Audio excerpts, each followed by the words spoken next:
Price ലോട്ട്. പ്രത്യേകാൽ നിങ്ങളെല്ലാവരെയും ഇന്നത്തെ ഈ ഒരു ഡിസ്കഷനിലേക്ക് ഞങ്ങൾ സ്വാഗതം ചെയ്യുന്നു. പ്രത്യേകാൽ ഇന്നത്തെ ഞങ്ങളുടെ ഡിസ്കഷൻ്റെ ടോപ്പിക് എന്നുദ്ദേശിക്കുന്നത് ഹൗ ടു ഓവർകം എന്ന് പറയുന്നൊരു സബ്ജക്റ്റാണ്.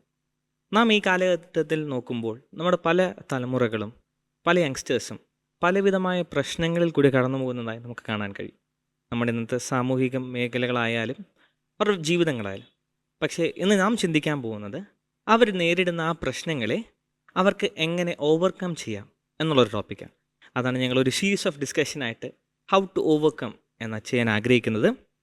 പ്രത്യേകം അതിനുവേണ്ടി ഞങ്ങളുടെ ഇന്ന് ഗസ്റ്റായിട്ട് ജോയിൻ ചെയ്യുന്നത് ഈ കാലഘട്ടത്തിൽ കർത്താവാൽ ശക്തമായി ഉപയോഗിക്കപ്പെടുകയും അതോടൊപ്പം തന്നെ പ്രത്യേക യൗവനക്കാരുടെ ഇടയിൽ ശക്തമായി പ്രയോജനപ്പെടുന്ന ഒരു കർത്തദാസനും ഒരു കൗൺസിലറും അതോടൊപ്പം തന്നെ കോട്ടയത്തിലെ ഒരു ബൈബിൾ കോളേജിൻ്റെ പ്രിൻസിപ്പളുമായി സേവനമനുഷ്ഠിക്കുന്ന പാസ്റ്റർ സജികുമാർ KP പാസ്റ്ററാണ്.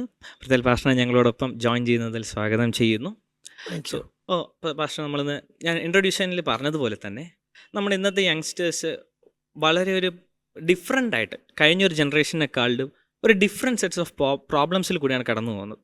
എസ്പെഷ്യലി അതിൻ്റെ ഏറ്റവും ഒരു റൂട്ട് കോസ് നമുക്ക് കാണാൻ കഴിയുന്നത് ഈ ഒരു ഡിജിറ്റലൈസേഷനാണ് എല്ലാത്തിൻ്റെയും. കാരണം ഇപ്പോൾ നമ്മുടെ കുട്ടികൾ ഏറ്റവും കൂടുതൽ ടൈം സ്പെൻഡ് ചെയ്യുന്നത് അവരുടെ മൊബൈൽസ്, ലാപ്ടോപ്സിലാണ്.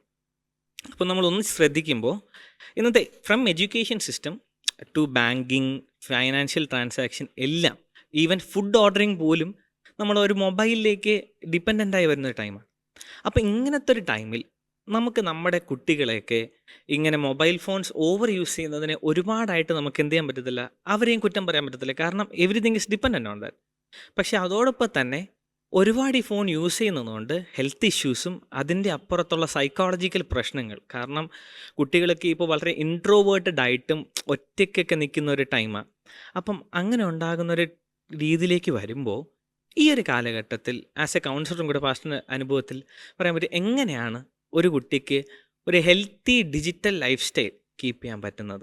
അതെ, അതൊരു വളരെ പ്രധാനപ്പെട്ട ഒരു കാര്യമാണ്. കാരണം ഒരു 20 വർഷം മുമ്പൊക്കെ ജീവിച്ച ആളുകൾക്ക് മൊബൈൽ ഫോൺ എന്ന് പറയുന്നത് സ്വപ്നം കാണാൻ പോലും പറ്റാത്തൊരു കാര്യമായിരുന്നു. പക്ഷേ ഇന്ന് മൊബൈൽ ഫോണിൻ്റെ ഒരു കടന്നുവരവ് എന്ന് പറയുന്നത് ശരിക്കും നമ്മുടെ ജീവിതത്തെ തന്നെ മൊത്തം മാറ്റിമറിച്ചു.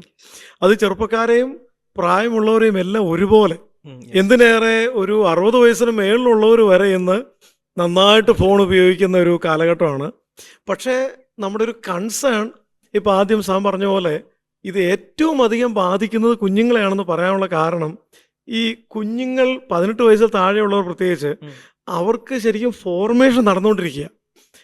ഇപ്പോൾ ഉദാഹരണത്തിന് ഈ കൗമാരക്കാരെ എടുത്തു കഴിഞ്ഞാൽ, അല്ലെങ്കിൽ അതിൽ താഴെയുള്ള കുട്ടികളൊക്കെ എടുത്തു കഴിഞ്ഞാൽ, അവർക്ക് എന്താണ് ലോകമെന്ന്, എന്താണ് സ്വഭാവമെന്ന്, ജീവിതശൈലി, ഇതെല്ലാം കാഴ്ചപ്പാട്, ഇതെല്ലാം രൂപപ്പെട്ട് വരുന്നേ ഉള്ളൂ.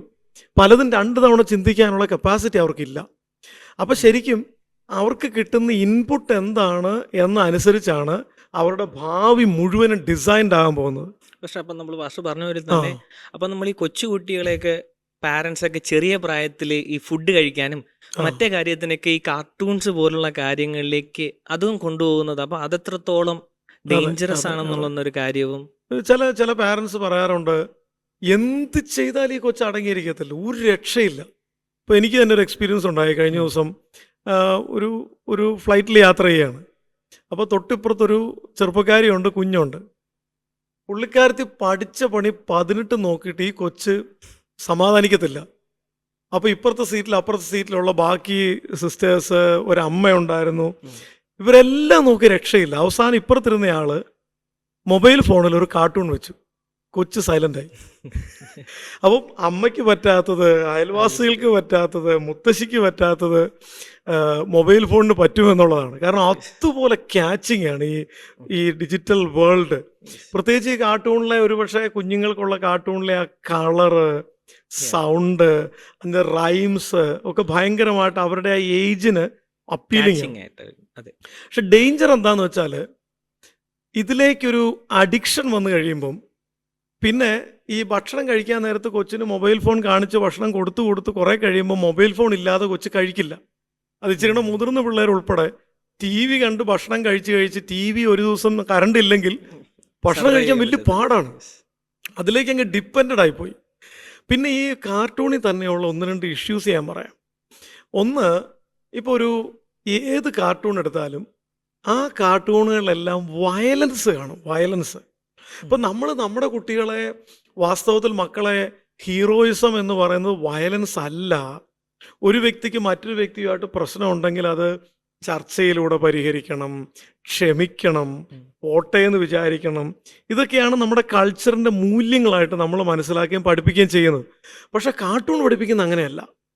നിനക്കൊരു ശത്രു ഉണ്ടെങ്കിൽ ആ ശത്രുവിനെ ആക്രമിച്ച് ആട്ടിച്ച് നശിപ്പിക്കണം. തകർത്ത് അതും ചില കാർട്ടൂണൊക്കെ എന്ന് പറഞ്ഞു കഴിഞ്ഞാൽ, ഞാൻ എൻ്റെ നെയിമൊന്നും മെൻഷൻ ചെയ്യുന്നില്ല, എതിരാളിയെ വാളുകൊണ്ട് അറക്കുകയും ഇങ്ങനെ കറങ്ങുന്ന പൽച്ചക്രത്തിലേക്ക് കൊണ്ട് അമക്കി ബോഡി രണ്ടായിട്ട് സ്പ്ലിറ്റ് ചെയ്ത് കളയുകയും, ഉം. ഗ്രാഫിക് വയലൻസ് അങ്ങേ അറ്റത്തെ ബ്ലഡ് ഷെഡ് ആൻഡ് വയലൻസ് ആണ് പ്രൊജക്റ്റ് ചെയ്യുക. അപ്പം ചെറിയ കുട്ടി തൊട്ട് ഇത് സ്ഥിരമായി കണ്ട് കണ്ട് കണ്ട് ഈ ആൽബർട്ട് ബാന്തുര എന്ന് പറഞ്ഞൊരു ബിഹേവിയർ സൈക്കോളജിസ്റ്റ് ഉണ്ട്. അദ്ദേഹം പറയുന്നത് 3 പദങ്ങളാണ് ഒരു വ്യക്തിയുടെ ബിഹേവിയർ രൂപപ്പെടുന്നത്. ഒന്ന് അറ്റൻഷൻ, റിറ്റൻഷൻ, റീപ്രൊഡക്ഷൻ. കാണുന്നു, കേൾക്കുന്നു, മനസ്സ് സംഗ്രഹിക്കുന്നു, ജീവിതത്തിൽ പെരുമാറ്റത്തിൽ കൊണ്ടുവരുന്നു. പെരുമാറ്റം. അപ്പം ഈ കൊച്ച് സ്ഥിരമായിട്ട് കാണുന്ന എന്താണ്?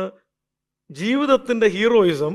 ഒരാളോട് നിനക്ക് എതിർപ്പുണ്ടെങ്കിൽ അടിച്ചു തീർക്കുക, തല്ലി തീർക്കുക. എന്ന് മാത്രമല്ല, തല്ലുമ്പോൾ ഒരു കരുണയില്ലാതെ തല്ലുക, കൊല്ലുക, അങ്ങേ അറ്റത്തെ വയലൻസ് എക്സസൈസ് ചെയ്യുക. അങ്ങനെയാണ് ഹീറോയിസം. ഇങ്ങനെയൊരു മെസ്സേജ് ഭയങ്കര സ്ട്രോങ് ആയിട്ട് ഈ കുട്ടികളുടെ അകത്തേക്ക് കിട്ടുകയാണ്.